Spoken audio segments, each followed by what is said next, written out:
და აღნიშნო ის ფაქტი, რომ ატყდა არაჯანსაღი ასე ვთქვათ სპეკულაციები საკონსტიტუციო უმრავლესობასთან დაკავშირებით. უპირველეს ყოვლისა მინდა გამოვხატო ადლიერება კიდევ ერთხელ ვამბობ ჩვენი ამომრჩევლისადმი, მაგრამ როგორც მე უკვე მოგახსენეთ, პატივისცემა გამოვხატო ყველა არჩევანის მიმართ, მაგრამ განსაკუთრებული მადლობა იმ ამომრჩეველს, რომელმაც ჩვენ გამოგვიცხადა მადლობა და სასიხარულოა ფაქტი, რომ წინასწარი მონაცემებით ჩვენ წინ გვაქვს კიდევ მეორე ტური და მინდა უთხრა ასევე ამომრჩეველს, რომ მაღალი აქტივობა საჭიროა.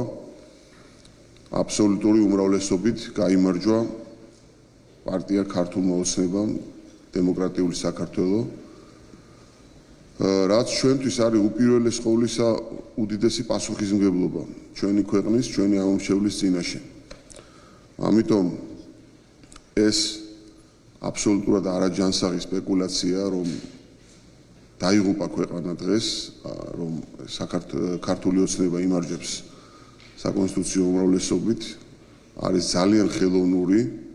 ჩვენ მქონდა წარსულში პრეცედენტი, როდესაც კონსტიტუცია იყო მორგებული ერთ კაცზე და ერთ პოლიტიკურ ძალაზე, რამაც ხელისუფლების უზურპაცია მოახდინა და ჩვენ სწორედაც იმიტომ გვინდა საკონსტიტუციო უმრავლესობა უპირველეს ყოვლისა, რომ ჩვენი დანაპირები შევასრულოთ ჩვენი ამომრჩევლის წინაშე და ის ძალიან დინამიური და ამბიციური განვითარების გეგმა, რომელზეც ჩვენ მთელი ამ პერიოდის განმავლობაში საუბრობდით და რომლის განხორციელებას დავიწყეთ, ძალიან აქტიურად მივიყვანოთ ბოლომდე.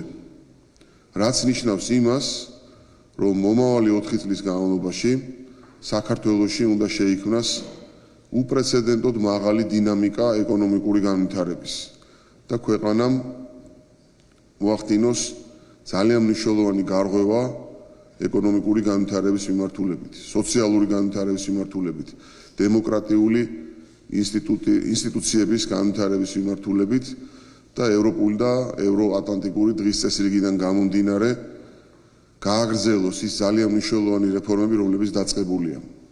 ამისთვის გვინდა ჩვენ საკონსტიტუციო უმრავლესობა და ეს არის უპირველეს ყოვლისა უდიდესი პასუხისმგებლობა თითოეული ამომრჩევლის წინაშე.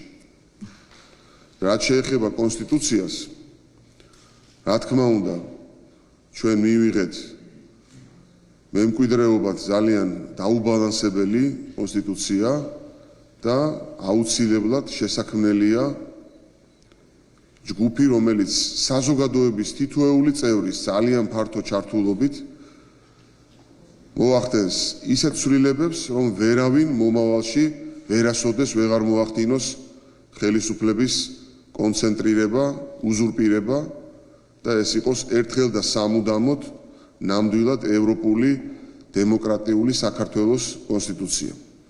მაგრამ ეს არ იქნება ის, რომ ჩვენ ახლა პარლამენტში პირველ რიგში დავეტაკებით და ამ საკითხით ვიქნებით დაკავებული ყველანი.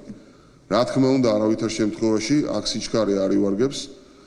ჩვენი უმთავრესი ამოცანაა, კიდევ ერთხელ ვამბობ, რომ შევქმნათ ძალიან მაღალი დინამიკა განვითარების, ქვეყნის შეუქცევადი ეკონომიკური, სოციალური, დემოკრატიული განვითარების და ამას პირდებით ჩვენს ამომრჩეველს და იმ დანაპირებს, რომელიც ჩვენ გავეცით წინასაარჩევნო პერიოდში, აუცილებლად უკლებლივ ყველა დანაპირებს შევასრულებთ. ეს იქნება ჩვენი უმთავრესი ამოცანა, საკონსტიტუციო უმრავლესობა, რომელიც იმედი მაქვს, რომ მეორე ტურის შედეგად იქნება, მხოლოდ და მხოლოდ არის მეორადი და მხოლოდ არის იმისათვის, რომ თითოეული ჩვენი დანაპირები შესრულდეს.